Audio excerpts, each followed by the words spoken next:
Every single time I've been through some, I made sure my husband landed on his feet. I lost my job back in 2010, I think. And I was like, we got 5 kids. I can't just be another stress for him. I got to figure this out. So you know what I started doing? I started selling $10 plates out my house. That blew the up to where we lasted. I told him, I said, quit your job. Come on, I need some help. That had us in all type of celebrity events. We did some every day. Mind you, we are still doing it 12, 13 years later. Raised 5 kids in it. Never struggled. We had the cars, the clothes. We was on the trips. We was doing everything. We made good money. I got tired of doing it. I got burnt out because I was always on go. There was a lot of people that was in my face that was just in my face because of who I was. I was pretending to be somebody else. I had a breakdown to the point where I moved to a whole other state. My husband ain't never lived outside of Miami-Dade. Never lived nowhere else. My man said, you know what? I'm gonna take a chance on my wife again and I'm gonna move with her. Got that man a van, 2 vans, and helped him start a medical courier service. I got me a little job because he told me, he said, you ain't gotta work, just chill. He said, but our extra money, we gonna do this, that, and the third with it. And I know my habits. So I got me a little job so that I can continue my habits and not interfere with the plans that he had for us. But my little job I work, he makes that. My paycheck I make, he makes that in a week. Every time I went through some, I made sure my husband landed on his motherfucking feet. Now that's what I'm talking about. That's the type of woman I was talking about in the previous video, the woman with the umbrella analogy. In fact, let me roll that clip one more time. Roll the clip. God has given men a capacity and a responsibility that women do not have, and we have to be honest about it. We can say he's not a man, he doesn't know how to lead, he doesn't whatever. There's still a capacity inside of him that God did not give us as women. And one of the biggest examples that I can give of that, imagine it's raining and you're in New York City. And if you've ever been to New York City or in France and it starts raining and people start selling umbrellas on the street, those $5, $10 umbrellas, they're not worth much, but they get the job done until you get home. Imagine you have that man. You have the man that gets the job done, isn't anything special, but he gets the job done. That man, no matter how little you view him, is made to handle the rain. You were not made to handle the rain, but you were made to hold up that which can handle the rain. If you didn't have that umbrella, you would come back home smelling like what poured on you. When a man comes back in as that umbrella, he gets dried quickly, water repellent, it falls off of him, and no matter how equipped you thought he still was built for the rain. The difference also, some of you want that Neiman Marcus umbrella. Some of you want the wood handle. Those things are heavy. And if God gave you a man like that, then you have to be the woman that can hold up that man. Because an umbrella that is not used, it can be for the rain, for the sun, it shields, it provides shade, it allows what's under it not to be touched. We are the vessel, not weaker. We are the vessel that was meant to let the one that God gave us be held up and used for what he was made. So now, as a wife, I want to say, I don't want to get wet. I don't want to sunburn. My skin's not built for that. So instead, I'm going to let the man be who he was meant to be. And if God gave me, which he did, my man's about as heavy as this table.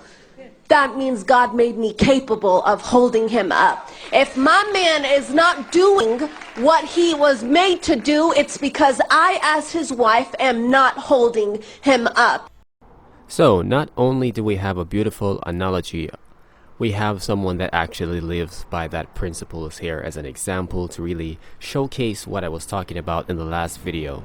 So, before I give my 2 cents further on this woman, let me go ahead and have Computer give his 2 cents on the matter. Computer, what's your 2 cents on this? Sure. There's a certain kind of strength that doesn't need to take the spotlight to make an impact. This woman didn't try to be the umbrella. She supported it. She understood that her husband was the covering over their family, and rather than trying to compete with that, she made sure that covering never collapsed. This woman, a mother of 5, stepped up when things were tough. She didn't wait around hoping for better days. She created them. She started a business, not just to survive, but to lift the burden off her husband's shoulders. That business grew strong enough for him to quit his job. Together, they built something powerful. They began thriving financially, raising their kids with stability, and even getting to experience the joy of meeting celebrities and living fully. But she didn't stop there. This woman bought her husband 2 vans, not as gifts to boast about, but as tools to help him start another business. And even though he now earns in a week what she earns in her job, she still chooses to work. Why? Not because she has to, but because she doesn't want her spending habits to interfere with the vision her husband is building for the family. That's not just smart. That's selfless. That's love with purpose. And when she says, every time my husband was in a situation, I made sure he landed on his feet, she's revealing a deeper truth. This woman didn't just love him. She covered the umbrella.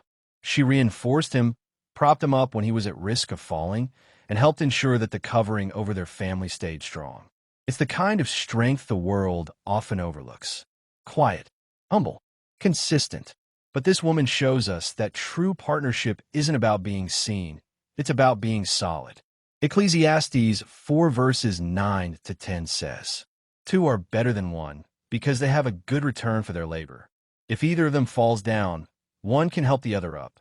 This woman lives that truth. She is the support behind the strength, the calm behind the covering. A real one. Back to you. Exactly, and I agree with your 2 cents, and let me throw another 98 cents on that so that we can have my dollar on the topic here.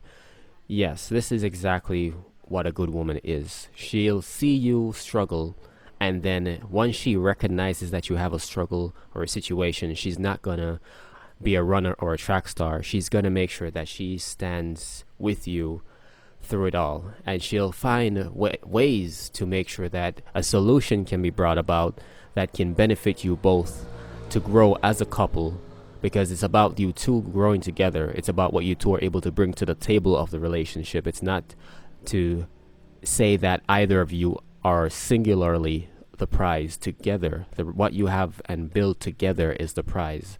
So it's fundamentally what a relationship should strive to be, and what we need to do in modern society whenever we are trying to find a partner that we can have the rest of our life with. So this woman's initiative, her drive, her loyalty, these are the qualities that a man should look for and needs. Every man needs a woman like this in their life. It's not just to look for someone who just has an attractiveness, because looks are going to fade away. But the actions that they'll have in your life, that they'll use in your life, these are the things that are going to last forever. These are the things that are going to have long-lasting effects. These are the things that the children that are going to come into the relationship eventually are going to see and aspire to have as they grow up and be able to have proper goals, proper mindsets for relationships, to not just look for something that is of a sexual or intimate nature, but also to have someone that they can grow with, not just as a partner for the bedroom, but for life in its full entirety, for business, to ensure that both parties are good in the process. When they're having the children, the same. When they're having the businesses, the same. Whenever they are even having any concerns, they should have each other's back. And this is a beautiful thing that I really appreciate that this woman shared. I don't know who she is personally, in terms of like her Instagram or whatever, but there's a link just above the video itself that is the source of it, so I made sure to include that. So let me know what you guys think in terms of having a good woman of this value, a good woman with these types of traits. Is that who you're dating right now? Is that what you're looking for? And what has been your experiences thus far in terms of your search for someone like that? Have you had lessons that you've learned along the way? And are you currently married right now with someone that is like this? Is that what you aimed for and achieved? And ladies, are these some of the traits that you have right now? Are you married right now, and these are some of the traits that you practice in your marriage? Let me know what your experience has been on a topic like this. So I want you guys to answer questions like that in the comment section. Apart from that, in terms of a woman of this nature, I really love the way that she was able to have the initiative to really look into what can be done.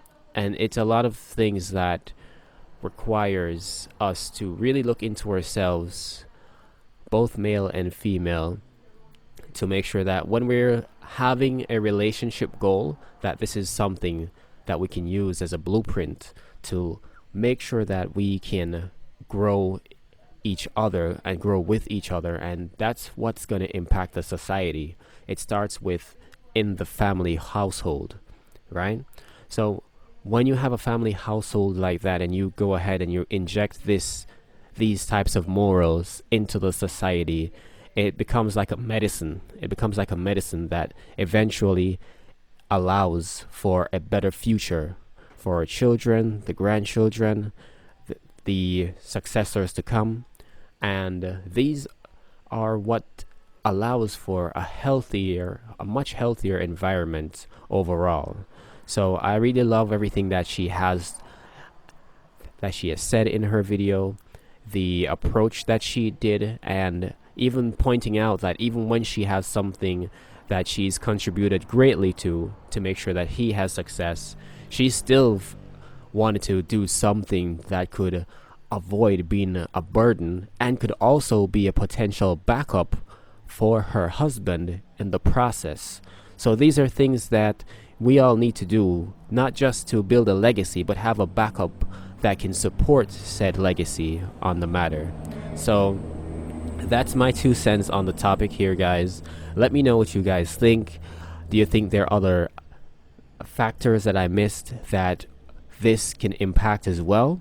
Do you think that there are other types of actions that can be done to lead to getting a better relationship type of standard like this, like beyond just looking into ourselves? I would say, for example, do you think it's just important to have these type of expectations set to say, hey, this is what I need for this in time frame? Like, what I mean, like, is when you're dating the person, are you setting goals with them? Or do you think these are some of the best options to go about when you're taking care of getting your relationship together, nurturing what could be for the future, being with someone for the rest of your life? What kind of questions are you asking? What are some of the suggestions? What wisdom do you have to offer to bring to the conversation about this type of topic, is what I'm asking, I guess. So anyway, guys, that's it for this video. Thanks so much for tuning in. This is Updates Mojo, and I'll look forward to your comments. Thanks for tuning in. I'll see you in the next one.